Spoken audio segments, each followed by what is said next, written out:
എൻ്റെ സ്വന്തം ഭാര്യയെ പകൽവെട്ടത്തിലൊന്ന് കെട്ടിപ്പിടിച്ച് ഇഷ്ടം പോലെ ഉറങ്ങാൻ ഞാനിനി എന്താണ് ചെയ്യേണ്ടത് എൻ്റെ പൊന്നുവേ? ഇങ്ങനെ അങ്ങോട്ടും ഇങ്ങോട്ടും ഓടി നടക്കാതെ കുറച്ചു നേരം സച്ചേട്ടൻ്റെ അടുത്തേക്ക് വന്ന് കിടക്കടി നീ. നല്ല പൊന്നുമല്ലേ? ഉച്ചയ്ക്ക് ഊണ് കഴിഞ്ഞൊന്ന് മയങ്ങാൻ ബെഡ്റൂമിലെത്തിയ സച്ചിൻ തനിക്ക് പിന്നാലെ മുറിയിലേക്കെത്തിയ ഭാര്യ പൊന്നമ്പിളിയെ തടഞ്ഞു നിർത്തി കെഞ്ചിയതും അവൻ്റെ കയ്യിൽ നിന്ന് ഒഴിഞ്ഞു മാറി ചിരിച്ചു പൊന്നമ്പിളി.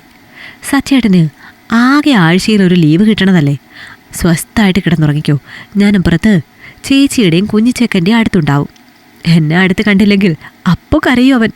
പുറത്തേക്ക് നടക്കുമ്പോൾ സച്ചിനോടായി പറയുന്നുണ്ട് പൊന്നമ്പിളി.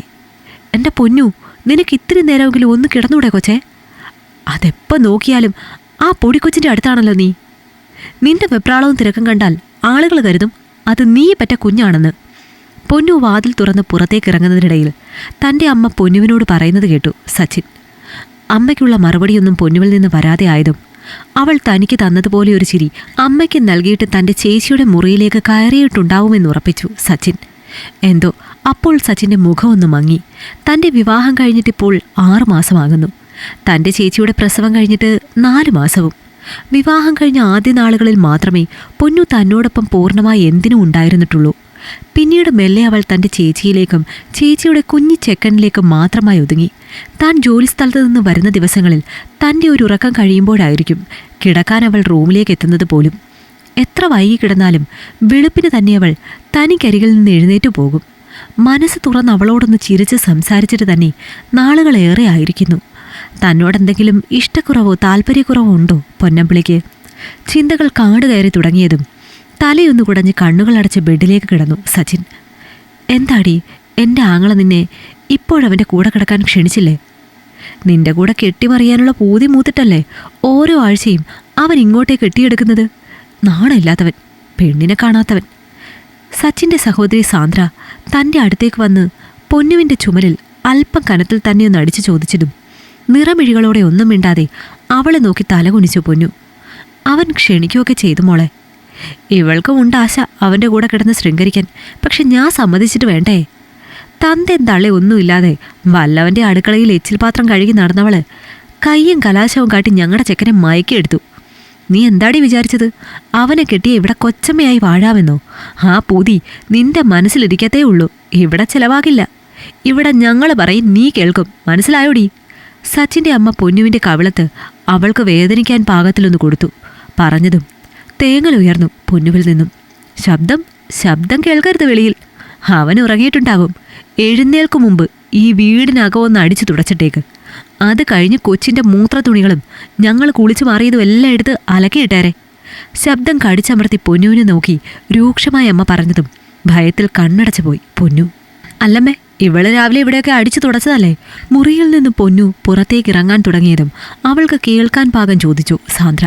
രാവിലെ അടിച്ചു തുടച്ചെങ്കിൽ ഉച്ചയ്ക്ക് നല്ലോണം തിന്ന് നിറച്ചിട്ടുമുണ്ടവള്. അവൻ ഇവളെ അവിടെ ഇരുന്നു ഊട്ടി നിറയ്ക്കുന്നത് നീ കണ്ടില്ലായിരുന്നോ? അവൻ്റെ മുന്നിൽ വെച്ച് വേണ്ടാന്ന് വെച്ചിട്ടാണ്. അല്ലെങ്കിൽ ഇവളുടെ തീറ്റക്കൊതിയൊക്കെ ഞാനൊരൊറ്റ അടിക്ക് തീർത്തേനെ. അവൻ്റെ മുമ്പിൽ ഈ നാശത്തെ മകളെപ്പോലെ സ്നേഹിക്കുന്ന അമ്മയല്ലേ ഞാൻ. അഭിനയിച്ച് മടുത്തെനിക്ക്. ദേഷ്യമിരമ്പി അവരുടെ സ്വരത്തിൽ. എടുത്തു ചാടല്ലേ അമ്മേ? അവൻ്റെ ശമ്പളം നമ്മുടെ ഇഷ്ടത്തിനിവിടെ കിട്ടണമെങ്കിൽ ഇവളെ അവൻ്റെ മുന്നിൽ നമുക്ക് സ്നേഹിച്ചേ പറ്റൂ. ഇവിടെ എൻ്റെയും കുഞ്ഞിൻ്റെയും ഒക്കെ കാര്യം ഇവൾ നോക്കിത്തരുന്ന സുഖം കൊണ്ടാണ് ഞാൻ വിനീതേട്ടനെ തിരികെ ചെല്ലാൻ വിളിച്ചിട്ടും ദേഷ്യപ്പെട്ടിട്ടും ഒന്നും വിനീതേട്ടൻ്റെ വീട്ടിലേക്ക് തിരികെ മടങ്ങിപ്പോവാതെ ഈ നിൽപ്പ് ഇവിടെ നിൽക്കുന്നത്. അവരമ്മയും മകളും തന്നെ അവിടെ തന്നെ നിർത്തി താൻ കേൾക്ക പറയുന്ന ഓരോന്നിനും പൊന്നുവിൽ വേദനകൾ നിറഞ്ഞു. ഒന്ന് ഏങ്ങിയവൾ. മോങ്ങി നിൽക്കാതെ പോയി മേലല്ലെങ്കിൽ പണി ചെയ്യടി. തിന്ന് നിറച്ചതെല്ലാം അങ്ങനെയും ഒന്ന് ദഹിക്കട്ടെ പൊടി. പൊന്നുവിനെ പിടിച്ചു പുറത്തേക്കുന്തി സാന്ദ്ര. ഇതേ സമയം റൂമിൽ ഉറക്കം നഷ്ടപ്പെട്ട് എന്ത് ചെയ്യണമെന്നറിയാതെ കിടക്കുകയായിരുന്നു സച്ചിൻ. അമ്മേ, പൊന്നു എവിടെ? സാന്ദ്രയും അമ്മയും സംസാരിച്ചിരിക്കുന്നതിനിടയിലേക്ക് പെട്ടെന്ന് സച്ചി കയറി ചെന്നതും ഒന്ന് ഞെട്ടി പരസ്പരം നോക്കി അവരമ്മയും മകളും. നീ ഉറങ്ങിയില്ലേടാ? മറുചോദ്യം ചോദിക്കുമ്പോൾ ഒരു പരിഭ്രമം അമ്മയിൽ നിറഞ്ഞതും സാന്ദ്രയുടെ നോട്ടം മുറിക്ക് പുറത്തേക്ക് നീണ്ടു. കിടന്നിട്ട് ഉറക്കം ശരിയാവുന്നില്ല. ചെക്കൻ നല്ല ഉറക്കാണല്ലോ അമ്മേ. ഇവനെ നോക്കാനാണെന്ന് പറഞ്ഞ് അവിടെ നിന്ന് ഒരുത്തി ഇവിടെ വന്നിട്ടെവിടെ? ഇവിടെ കാണുന്നില്ലല്ലോ. പൊന്നുവിനെ തിരയുന്ന സച്ചിയെ ദേഷ്യത്തിൽ അവൻ അറിയാതെ നോക്കി അമ്മയും മകളും. അവള് നിന്റെ ഒപ്പം ഇല്ലേ? ഇത്തിരി നേരം നിന്റെ ഒപ്പം വന്നിരിക്കാൻ പറഞ്ഞ് പൊന്നുവിനെ ഞാൻ നേരത്തെ തന്നെ നിന്റെ അടുത്തേക്ക് അയച്ചല്ലോ. കൈ മലർത്തി അമ്മ. അങ്ങോട്ട് വന്നില്ലമ്മേ. എവിടെയാണെന്ന് നോക്കട്ടെ ഞാൻ. പറഞ്ഞ് സച്ചി എഴുന്നേറ്റതും അവനേക്കാൾ മുന്നേ എഴുന്നേറ്റു അമ്മ. ഞാൻ നോക്കാം, നീ ചെല്ല് കിടന്നു. വല്ലപ്പോഴും അല്ലേ ഈ വരവ്, ചെല്ല്. അവളെ ഞാൻ നോക്കി പറഞ്ഞയക്കാം. സച്ചിയെ തിരികെ മുറിയിലേക്ക് പറഞ്ഞയച്ചൊന്ന ശ്വാസം വിട്ടമ്മ. അതിനുശേഷം സച്ചിയെ തിരക്കി വീടിന് പുറകുവശത്തേക്ക് ചെന്നതും കണ്ടു ആഴമുള്ള കിണറ്റിൽ നിന്ന് വെള്ളം കോരിയെടുത്ത് തങ്ങളുടെ മുഷിഞ്ഞ തുടികൾ അലക്കുന്നവളെ. സച്ചിൻ വീട്ടിലില്ലാത്ത ദിവസങ്ങളിൽ പൊന്നൂനെ ആ വീട്ടിലെ യാതൊരു സുഖ സൗകര്യങ്ങളും ഉപയോഗിക്കാനാം സമ്മതിക്കില്ല അവരമ്മയും മകളും.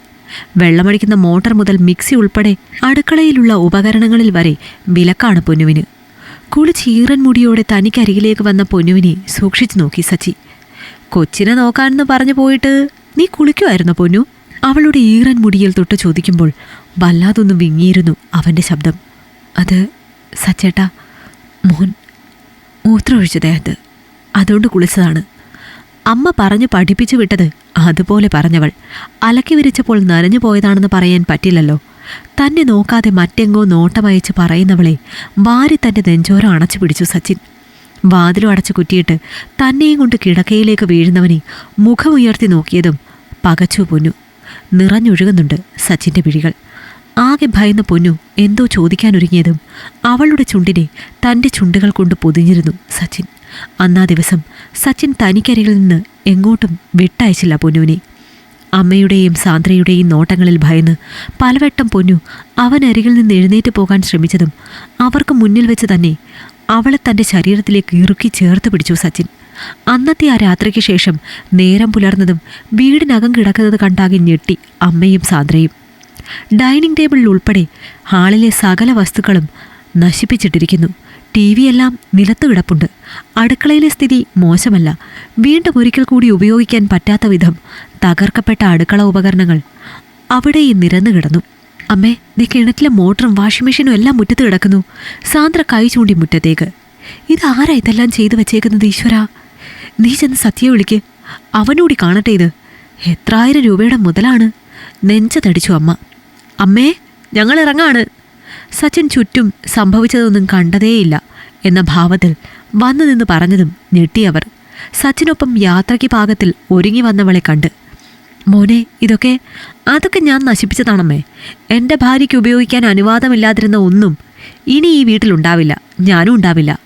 നിങ്ങളുമായിട്ടുള്ളതെല്ലാം അവസാനിപ്പിച്ചാണ് ഞാൻ എൻ്റെ ഭാര്യയായിട്ട് പടിയിറങ്ങുന്നത്. കയറി ചെല്ലാൻ ഒരിടമോ സങ്കടം പറയാൻ ഒരാളോ എൻ്റെ പെണ്ണിനില്ല എന്ന് കരുതിയല്ലേ നിങ്ങൾ രണ്ടാളും അവളെ ദ്രോഹിച്ചതും വേദനിപ്പിച്ചതും? ഞാനുണ്ടാവും അവൾക്ക് എന്നും തുണയ്ക്ക്. സച്ചിൻ പറഞ്ഞതും കാര്യങ്ങൾ കൈവിട്ടു പോയെന്ന് തിരിച്ചറിഞ്ഞു അവർ. മോനെ, നിന്നെ ഇവൾ എന്ത് പറഞ്ഞാടാ പറ്റിച്ചത്? എന്തോ പറയാൻ തുടങ്ങിയ അമ്മയെ കൈ നീട്ടി തടഞ്ഞു സച്ചിൻ. എന്നെ ഒരാളും പറഞ്ഞു പറ്റിച്ചതല്ല. കുറച്ച് ദിവസങ്ങളായിട്ട് എനിക്ക് സംശയമെല്ലാം ഉണ്ടായിരുന്നു. കഴിഞ്ഞ ദിവസം നിങ്ങൾ ഇവളോട് പറഞ്ഞതെല്ലാം എൻ്റെ കാതുകൾ കൊണ്ട് കേട്ടവനാണ് ഞാൻ. ഞാൻ പോകുന്നമ്മ, എൻ്റെ ഭാര്യയും കൂട്ടി. തിരക്കി വരരുത്, കൂടെ വരില്ല ഞാൻ. പൊന്നുവിൻ്റെ കൈ പിടിച്ച് സച്ചിൻ ആ വീടിൻ്റെ പടിയിറങ്ങുന്നത് എതിർക്കാനോ പിടിച്ചു നിർത്താനോ സാധിക്കാതെ തകർന്ന ആ വീടിനുള്ളിൽ അതിനേറെ തകർന്ന മനസ്സോടെ മരവിച്ചു നിന്നു സച്ചിൻ. ഇഷ്ടമായെങ്കിൽ ലൈക്ക് ചെയ്യൂ. നിങ്ങളുടെ അഭിപ്രായങ്ങൾ കമന്റായി രേഖപ്പെടുത്തൂ. കൂടുതൽ കഥകൾ കേൾക്കാൻ ഈ ചാനൽ സബ്സ്ക്രൈബ് ചെയ്യൂ.